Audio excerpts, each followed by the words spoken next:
Noma tagalay ko pa ni pinasama mahang lalo ko pa masama ko pagulay ko ba ni pinasama masama na bigit na like tagalay na yan ang sa tiwa tagalay na kasi wali sumiyang ko yung yasi nahangimatay manaw ang ito gimanata sa kita ay itikangan kita kabulay nangil palay bra kamu Asalay siya ka na lawa siya. Kung yung liya Hey, kabulay, tokin no. Asilay jay, sa tiwalain ko, sa tokin no kayo tukon sa sama, ng tukon ko. Kabulay, nangin palay bra. Tamo siya sabi si lawa yan ta sabi ki. Hey, nang tukon namin ko, ay nang sinang yara ta, nang tukon din eh, nang man, so na parang kuha sa tukon ng tukon ko, asing sabi siya, mataang suwan, malaw ko suwan. Ako ini demi sampai selesai kok, lagu. Kabulay, nangin palay bra. Masih kundi ni, cala kita kara dira. Sa kramali tamu. Kabulay, ay masih office tu je, masih je. Aku sahaja kerana matang saram lele hati na, masih je magi unda leo hari atau masih je lihat pasal pia. Atau orang ni laga di, mas ngangi hincapi tu, atau tu na mula di nang. Tokan ko, ay habis nang yaw ko, ay habis nang yaw jaga di, kutu kiwa dalay ko, ay habis ilu ko, kabulay ko. Tamu na ngayon wadam sunni. Nahangimatay manaw ang ito kasi kucak sila ni. Kang kita? Talo kita? Kabulay na inaway ko. Kung yung parang wakingan sa kiye ay pisal. Ada yun na yung samagi ko. Hay sama kanu sama kanu. Maji boy sama ninda mama ini. Hey, tandalay, nang gadulay no ha, nang mis na kudu mula kayo ha, nang dakot sang ko na ha. Hay, alata ko na kiye. Salo din nang nang sa, nang palagay sa muk alam ko, nang ko, ay ni kan maro ko. Hey, anda na mo. Sade bade. Masih tandalay sa singri ni, kagog din ni, mo si sa tiba jani dara. Matung na sa mari mari kaya ay kuy ka deka saga kita mari. Ay ni pili ka hari tak mari. Tandalay nang ko, ay kyan na jari ko nang ko. Ay kuy ka sang ke, ay ni pili ka hang kabulay ka hang ro ke chong ge na. Kabulay, tandalay na bra. Maya mani ay nakay kung gibani. Oh, pai. Ma, ay jangan kuy ka yung kuy gi. Cuma firma sang ge mo ko. Maha, ay na tabak sa lingay ma. Kuy gi cuma selera mo ko. Ay ni ma ay na hasin mo. Tamu ada na bigyan sa kibani. Yari kabulay. Kaya kalu lalu ay lagi. Nang ni pa lalu ay. Ay tabu tabu ni ko. Yang kalu. Wakan lu ata wakan lu ko. Hoy tamu. Pare. Tumo. Kabulay na sum pamingai da. Tandalay aduna palau tosalaga kabulay gimana ta hamlaga rami. Kabulay nang nasiga inyang macet sila kasara ni ko.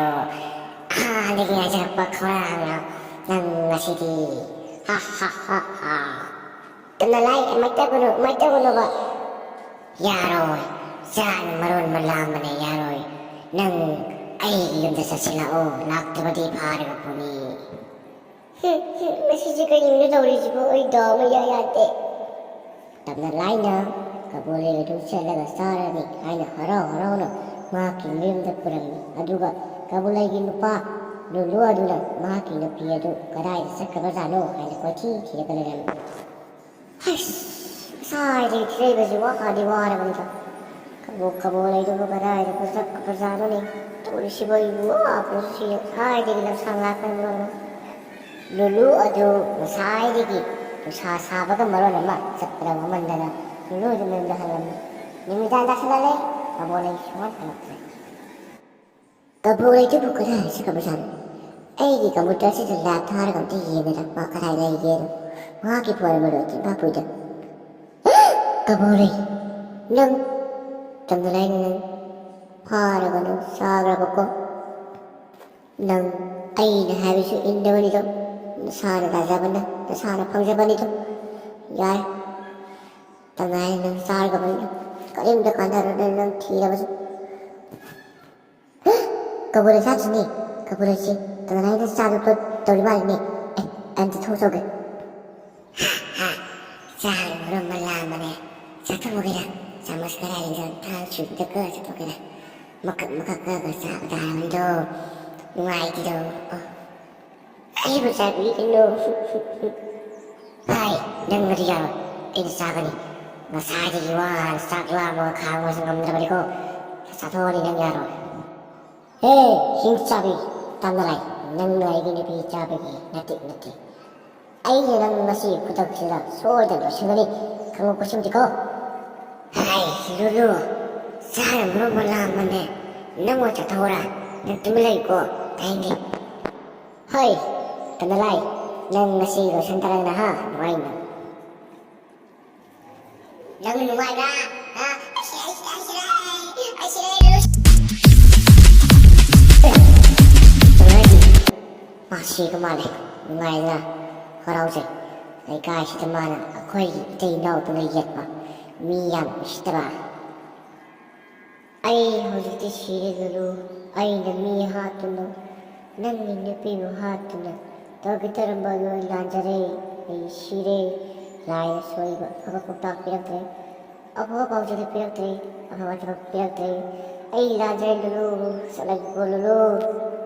Nasa ko harawe, kasi may pa harawe, kasi na, like, tabalay harawe. Ay, magani kayo na power sa manipulta, as may na kay kinisila na dyan. Lai mo hal kami kayo, pajarin, dawai. Dan sa ko review, buat tagalay dan sa ko yari, dan sa ko, dan sa kawa siya, wais mo na kayo. Tawai, yun sa sila. Ay, hindi, lai, talaga habok ka wala yun. Apa ba, ay, habok ka wala. Hindi kong kudin sa kagat sila, kulit kayo. Tamu na kami nagpadi, ayaw si Hinjari padi. Tamu. Ay, ay, bukta nga pala, tamu na nga ba. Hay ba, inda ba tagi? Sige, tatong si Topo ni tamu. Yari ka pa na, husik. Takalo na, may mailay. Kaya kalo na, ailay ko. Tabla siya, sige na, yari ka na siya. Saan mo na, kumay jima, kaptuloy. Kapakano ko, ay hindi. Oh, lekay, tanalay hai balai do ina ha do sigre, lekay, tanalay sigre. Lekay, tanalay sigre, ina ha do sigre, tanalay sigre. Guguri bote kanga do ni, tanalay sigre ina ha bada. Tanalay na lulu amati kabulay ki imong mati mara o tuda yaw na yalan bagita mo tanalay adu lulu na ha do ki bani. Nasi gugari si tanalay, do yaw na patami tanalay man, adu bu lulu na, tawa yaw na tanalay na, mahagi na piya do sopya te ha dana. Maki wakal kaya dek bani, ada bulu tanalay atau khaki bani. Tanalay pat hemam batagi, bulu na hato ki bani. Nasi giwari yesi, say mata sita, wesi lagi. Ay video show ya, buat video di, like, subscribe, comment, ama di share to biro. Aduga, mayam na ay video show tu si betul na. Subscribe mo dengan video, mayam da ay kulam jalaga, hajar bani. Mayam ay video show buat video di. Like, subscribe, comment, and share to biro mo. Non jalaga, nolog na kulam jalaga, hajari mayam da habi haya bani. Adu mayam na untan ay hinan sipo 1K subscriber. Tadi yung minasi mayam lokcang tu na, haji subscriber. Jaga ay subscriber tu mayam na jaga tu share na live ni. Mayam na share tu na 1K subscriber. Tadi yung minasi mayam lokcang tu na mayam. Please.